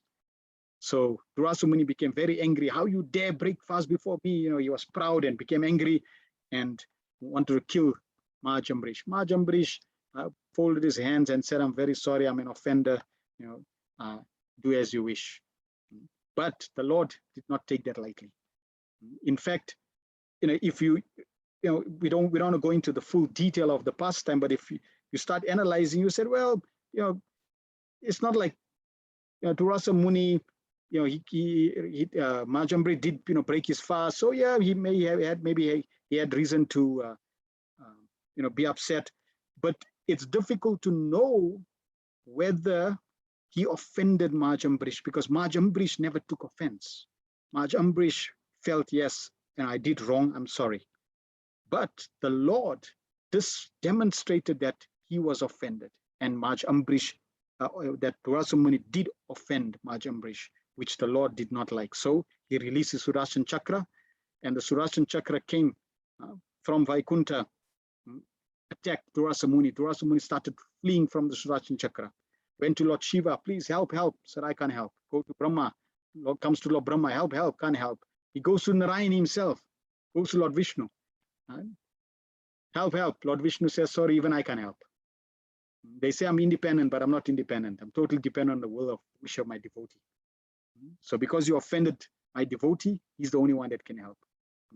Now, in this whole pastime, Durvasa Muni can't, he can't say, well, no, I didn't do anything. I didn't offend Amajambri. He's at fault. No, because the Sudarshan Chakra is right there. So he had to go immediately to Amajambrish, fall at his feet, beg forgiveness, and Amajambrish pray to the Sudarshan Chakra to forgive Durvasa Muni. So that pastime is there to reveal to us that we have to be very careful when we're dealing with devotees. And that doesn't only mean senior devotees, means every devotee. We should be very careful because Krishna takes very seriously to those, or Krishna, for those who are trying to surrender to Krishna, we read Krishna takes them as his own. And therefore we should be very, very careful. And finally, we said we should try to replace Krishna in his form as the holy name. So we should surrender to the holy name. We should see how attached I am to the holy name, how much I'm serving the holy name, etc. And we should also be careful not to offend Krishna, not to offend the holy name. And one of the things that we generally are conditioned to doing in offending the holy name is, as this picture illustrates, watching TV and chanting Hare Krishna. And then this person is saying, Hare Krishna, Krishna Krishna, Hare. What was the 11th offense? To be inattentive while chanting. So we should be very careful not to be inattentive while chanting. Give our full attention to Krishna, because Krishna is present in the form of the holy name. And in this way, give our life to the holy name, surrender to the holy name. In this way, perfect the different limbs of Saranagati.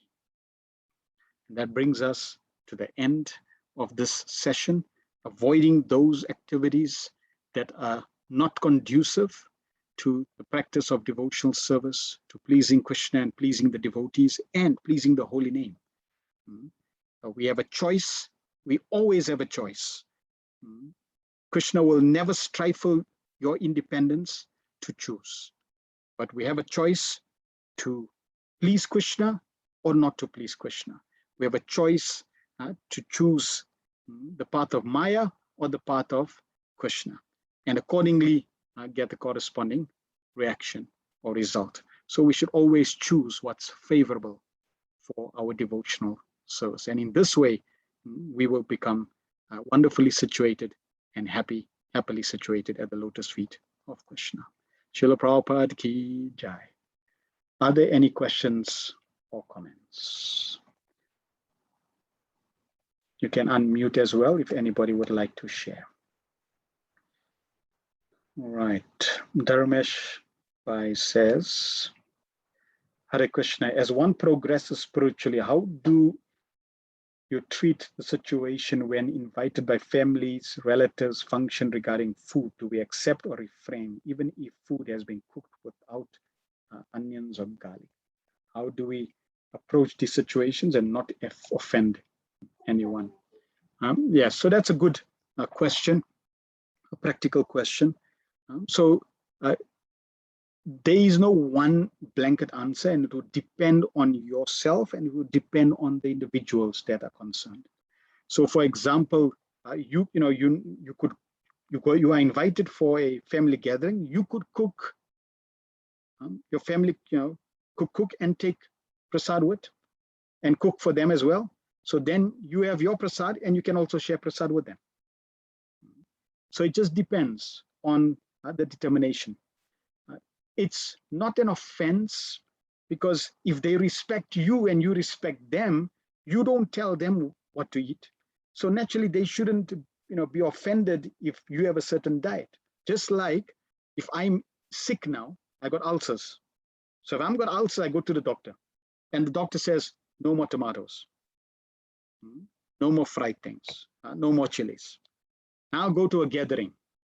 So when I go to a gathering, I can't now keep quiet and say, no, I'm going to offend them if I tell them no onion, no tomatoes, no fried, no chilies, because I'm just going to cause more pain and harm to myself. I have to be honest and say, I'm very sorry, but unfortunately, this is my diet because of my illness.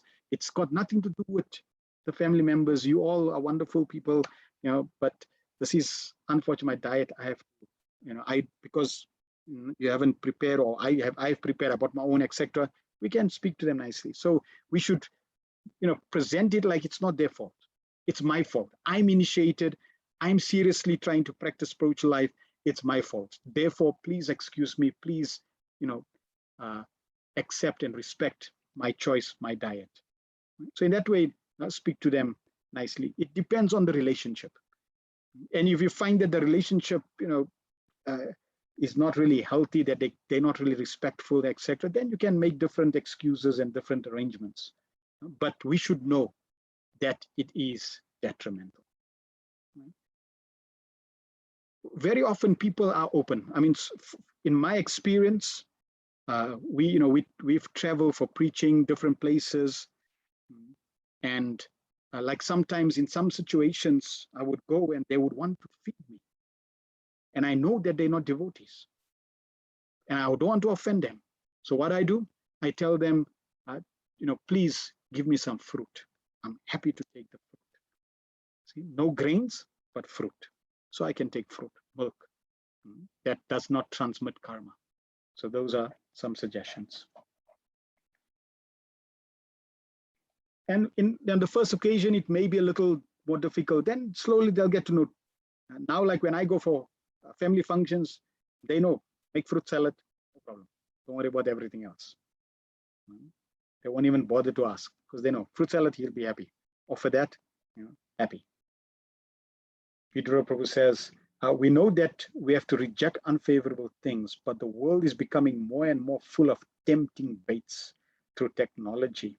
We have to be like the turtle, drawing the head inside, avoiding unfavorable situations and move ahead. Yes. See, Maya, so look at this. We are having a seminar on Saranagati to surrender to Krishna. Do you think Maya is sitting and lounging, in the couch, sleeping? No. Maya and Kali are at work.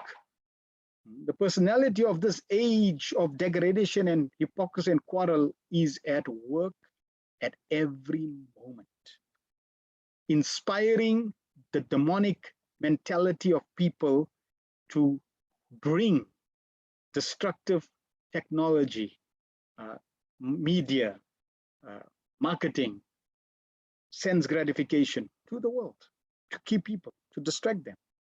So, therefore Prabhupada said it's a war. Don't think this is going to be easy. You're not alone. There's a war, there's an enemy. And that enemy is going to bring things. And when the enemy brings things, sometimes the enemy is so expert will give you something in your hand that you think is not harmful at all. In fact, you can have your own music, you can have your own things on there, it's your phone. But guess what? This is one of the most detrimental instruments, technologies, to just keep you distracted, keep you inattentive. Because as soon as it beep, your mind goes there. Oh, who's there? WhatsApp, Facebook. Every single beep, your mind goes. Therefore, when you're chanting, make sure it's off. Because as soon as a beep, your mind will go there. I wonder who sent me a message. It's a tool for distraction, which will destroy your relationship with the holy name. So be very careful. People watch, they watch TV, and eventually TV takes over. So we have to be very careful of technology. We have to use technology so that the technology does not use us. Using things in Krishna's service is Yukta Vairagya. We should use everything Krishna's service, but be very, very careful that it does not take over our Krishna consciousness and be destructive. All right. Bafana says, to everyone, my questions and comments are purely out of utter pure inquiry, devoid of knowledge, and rather seeking pure knowledge, more understanding and better practice. Hope I'm not offending anyone. Please, dear, or bear with my ignorance. I'll better get I fully trust. Thank you all. And to the speaker. Don't worry, Bafana Prabhu. It's important to inquire. So we enjoy questions, we enjoy inquiry, and it's very important. It shows you have an intelligent mind to understand, and it is not an offense. Sometimes the questions that you ask, others may have, right? And they may be shy to ask. So always ask questions. Never think that a question is foolish or stupid. One of my mentors said, it's better to ask a stupid question and get a proper answer than to stay stupid for the rest of your life. So never feel that you are asking questions and that it's not appropriate. And also, I don't take questions during the session, say, because then it may interrupt the flow. We take questions afterwards. So if you have any questions after the session, that's the forum. This is one of the beautiful aspects that Prabhupada introduced. Many devotees, they say when they go to church and they ask questions, they get threatened. Stop asking questions like that. But they want to know. And Prabhupada, you see every lecture, any questions?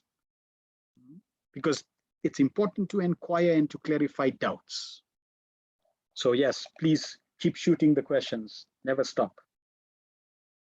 Ganesh Prabhu says, Hare Krishna Prabhu, thank you for a wonderful discourse. Please, can you touch on how one can chant in the mood of Saranagati? So when we cover the next few days, we'll also cover in terms of, there's one session we're going to cover on the holy name. So we'll cover there. But Prabhupada has given us the mood on how to chant with surrender. Oh my Lord, oh energy Lord, I am your servant. We are submitting ourselves as servants. Please engage me. So we're really begging Krishna. I'm a rascal, I'm a fool, I forgot you. I'm a servant, I'm your eternal servant. I want to come back to you. I want to surrender to you. I want that relationship revived, rekindled. Please accept me, please accept me. So we're begging Krishna, please accept me. So in that mood of surrender, begging Krishna, begging the holy name, Radha and Krishna, please accept me. And as Prabhupada says, if you keep begging someone, knocking on the door, begging someone, they'll ask, what do you want? And we already, in the statement, we're already asking service. Please bring me back to your lotus feet. So that's the mood that we should have. Mother Lorraine, Hare Krishna, thank you for another divine class. Thank you, Mother Lorraine. Jagannath Priya says, Hare Krishna, thank you for today's most transcendental class. Thank you very much. Andrish Prabhu says, beyond amazing class, so practical and easy to understand. Thank you very much. Kirirari Prabhu says, thank you for the wonderful class. One question I have is about prasad. We are used to making an offering to the Lord, and then once done, mix it back in the pot and then have. I have also noticed that some devotees make an offering to the Lord and also mentally offer the food in the pot. So they will have the food from the pot without mixing. Which is the correct way? So the system is that we take from the pot and we go and offer what's in the bowl to the Lord. And when we're offering, we then thinking that because the offering is there, and the offering is from the pot, so we're offering what's there on the bowl. And we also thinking of what's offered or what's in the pot. And the Lord knows that we are, because we're not just cooking only for the Lord. Then we're making a very small offering, but we're cooking for the family, we're cooking for the guests. So there's more, there's boga that's there. And when we offering, we're also meditating that that's also part of the offering. It's not separate from the offering. So in this way, both what is in the bowl that's offered to the Lord and what's in the pot gets offered. You can also then take that offering and put it in the pot, and that also becomes prasad. And you can also offer what's in the bowl and what's in the pot. So the both are acceptable, and it's really what you are offering in terms of your consciousness. So generally, when we offer the bowl, whatever is there in the pot is also then offered, but we generally also offer it back into the pot. So that's the system. And the key is, again, it's the devotional sentiment of offering to the Lord.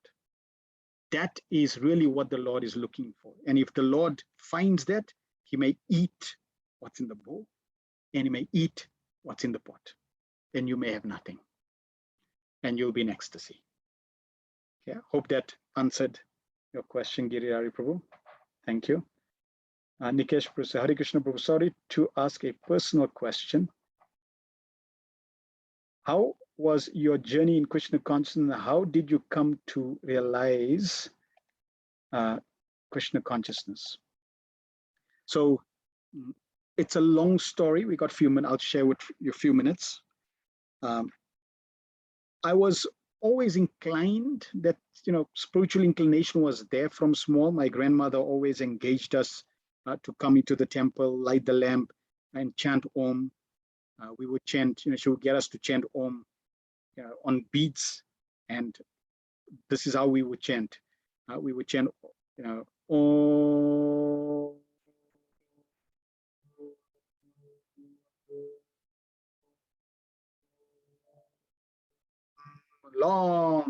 As long as we can. And none of my other brothers were interested. I was the only one that would, diligently just try to follow and chant. So like that, from small, she encouraged us. So it was her upbringing. And slowly, I started, I was just following that. What triggered my curiosity or my desire was that my elder sister, who's the youngest of the four sisters, three sisters, she had a fit when I was about 10 years old. And when she had the fit, the family was hysterical and they were all, calling the doctor, trying to help. And after that, I asked my mother what would have, what was going on, because I was 10 years old. And my mother said, well, she would have died. And my mother explained a little about, what death meant. And when I heard that somebody dies, I just said, no, I cannot accept that. Why must we die? We love our family members. Why must we die? I need to find a solution to death.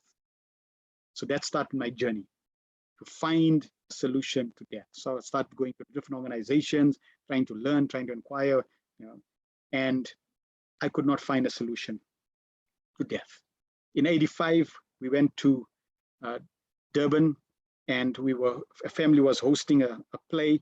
We went to, it was the opening day of Shishivadavana temple. I went there, I got a Bhagavad Gita, and I started reading the Bhagavad Gita. I came to the second page, and that's when I got the answer.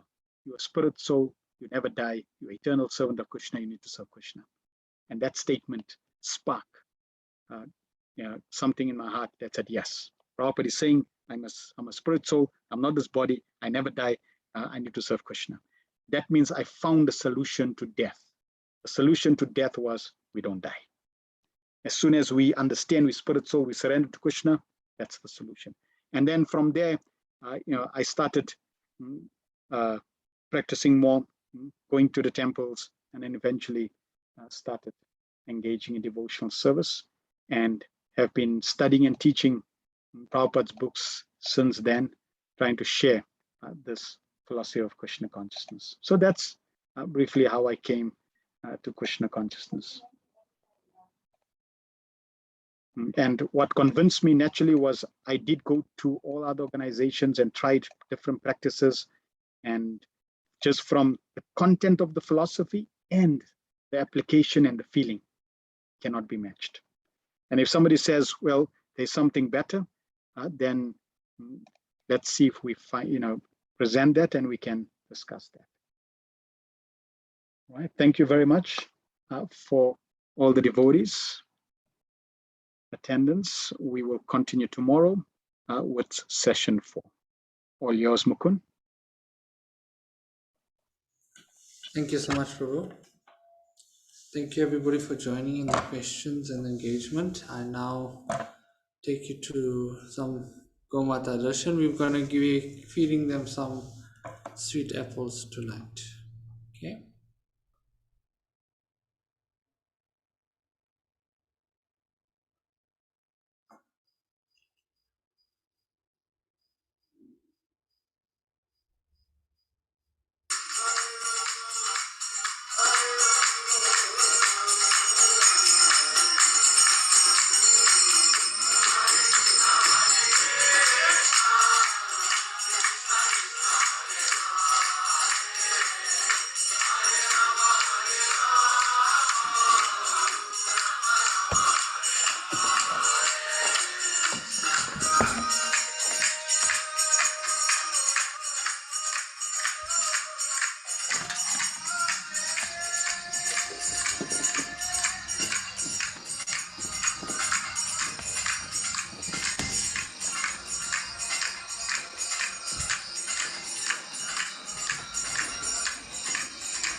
Oops, wonder what happened there.